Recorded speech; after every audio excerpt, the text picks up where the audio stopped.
Do Jornal Público, este é o Soundbite. Ruben Martins. Está apresentado o PTRR, mas ainda são muitas as dúvidas. Viva Helena Pereira. Olá, viva. Foi assim nesta tarde de sexta-feira, depois do Conselho de Ministros. Vamos ouvir o Primeiro-Ministro, Luís Montenegro. Vamos iniciar nos próximos dias uma auscultação nacional alargada. Tudo com sentido de urgência, porque o nosso objetivo é aprovar o PTRR na sua versão final no início de abril. Helena, Luís Montenegro apresentou o PTRR, um plano de recuperação e resiliência à medida do país para recuperar estas áreas afetadas pelas tempestades das últimas semanas, mas não sabe ainda quanto dinheiro é que vai ter de gastar. Isto mostra que o plano não foi ainda bem desenhado e, portanto, foi apresentado antes do tempo, porque não sabe bem qual é que é o orçamento que terá, ou pelo contrário, são tantas as necessidades que é normal que ainda não se saiba. Eu acho que é isso e mais qualquer coisa. Por um lado, sim, é uma tarefa hercúlea. Por outro lado, o governo precisa de tempo. Ainda não tinha ainda pensamento para apresentar. Mas por outro, percebe-se que no fundo, a grande mensagem que passou hoje, que Luís Montenegro quis passar, foi de que pretende envolver todas não só os partidos, mas várias instituições da sociedade política, da sociedade civil, neste plano. E eu acho que isso foi o principal objetivo. Há aqui há um lado positivo e um lado negativo disso, não é?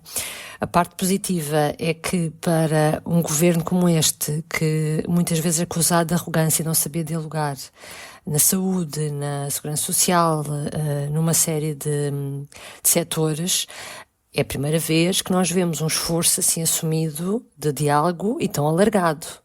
E, portanto, essa parte é positiva. A parte negativa é realmente um leque tão abrangente de áreas que faz-me um pouco de confusão, que o governo não queira dizer sobre algumas delas, pelo menos, o que é que ele pensa fazer ou o que é que entende que é prioritário, porque depois de ter havido uma catástrofe como a que houve, os políticos devem transmitir algum rumo, não é? E, no fundo, nós que nós fomos... Tu vives numa zona, foste abrangido mais pela tempestade, eu não. Mas, então, as pessoas que viveram na pele o que aconteceu, quer dizer, eu acho que isto parece um pouco... Parece pouco. Estavas à espera de respostas mais concretas nesta fase. Ou seja, de um programa que as pessoas soubessem o que é que consiste, como é que se vão poder candidatar a eventuais apoios. A expectativa que ontem que foi criada no debate quinzenal era de que hoje houvesse alguma coisa mais concreta. E foi o próprio Primeiro-Ministro que eu acho que criou essa expectativa, remetendo sempre para amanhã. Quer dizer, mas mesmo assim, o governo libertou um PDF com as principais áreas, que são muitas. Mesmo assim, há ali algumas coisas que nós podemos antever. Mas, por exemplo, porque é que eu digo que sabe pouco? A revisão da Proteção Civil, da Lei de Bases da Proteção Civil, que, pelos vistos, ontem no Parlamento, Luís Montenegro dizia que era um trabalho que tem vindo a ser pensado e, portanto, era natural que aí tivesse já alguma coisa que pudesse dizer. Nada, não disse nada. Depois aproveita para dizer coisas óbvias, que é que vai ter que haver novas soluções para a resiliência energética e para as comunicações móveis. Mas isto já tínhamos percebido quando foi do apagão, atenção, não é novo. Tal como há aqui outra coisa que é a capacitação das infraestruturas prestadoras de cuidados de saúde. Já tínhamos percebido quando foi o apagão. Lembras-te daquele drama que foi quando de repente os geradores dos hospitais, os hospitais têm geradores, mas não têm gasóleo suficiente para trabalhar com os geradores durante muitas horas. Aquilo só está preparado para um curto espaço de tempo. Portanto, há aqui coisas que me fazem muita confusão, porque não é a primeira vez que nós estamos a viver essa circunstância e, portanto, faz-me confusão. Depois, na parte da defesa, por exemplo, o governo está, desde o governo passado, que também era presidido por Luís Montenegro, para fazer a revisão do conceito estratégico de defesa. se há alguma coisa que tem a ver com tudo o que é estratégico, nomeadamente até a questão da resiliência energética e das comunicações móveis, é o conceito de estratégico de defesa. Portanto, zero sobre isso. Embora depois tem piada, porque lendo com atenção, há aqui uma coisa na parte da defesa que vai ao encontro daquilo que foram as críticas que, nomeadamente, os militares fizeram ao plano da proteção civil e do governo. Uma das coisas que os militares diziam era como é que é possível que as estruturas militares habituadas a lidar com logística não sejam eles imediatamente, por exemplo, a ter tomado conta e articulado a campanha de donativos, nomeadamente de bens alimentares, em Leiria, porque a determinada altura a solidariedade das pessoas era tão grande que também ao mesmo tempo criou ali um problema de organização e de escoamento e de canalização das coisas para as pessoas que efetivamente estão a precisar.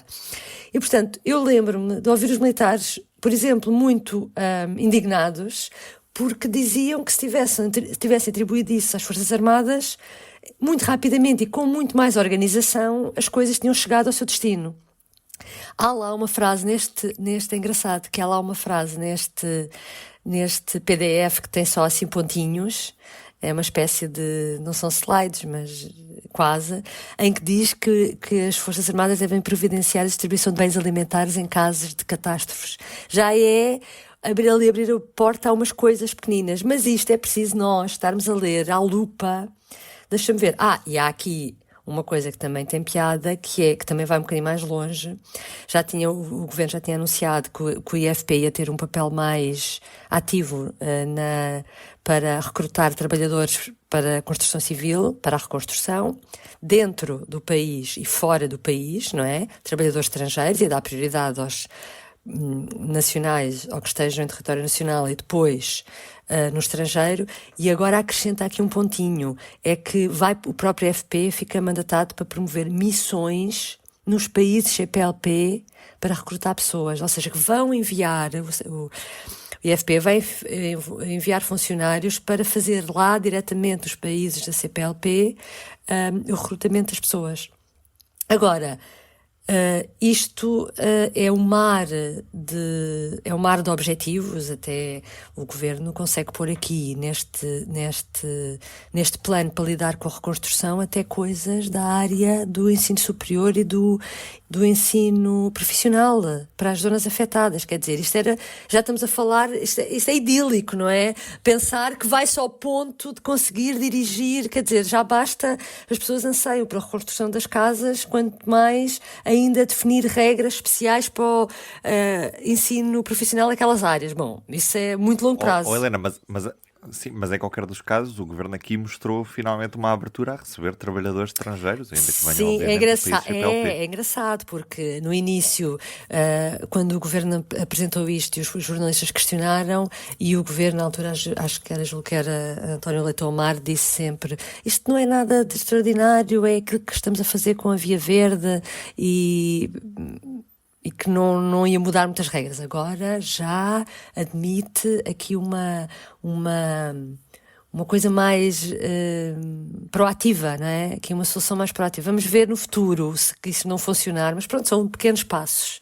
Nisso nota-se aqui uma alteração. Helena, vamos ficar à espera de mais novidades sobre este PTR. Mas, deixa-me só dizer uma coisa, mas eu ainda ouvi algumas das críticas da oposição, e eu acho que a oposição tem razão, porque também foi muito neste sentido de, afinal, o que é que o governo pensa, nomeadamente até o Bloco de Esquerda, o líder parlamentar, falava sobre isso, e eu acho que tem razão, quer dizer, isto só vai ser só vai ser aprovado em abril.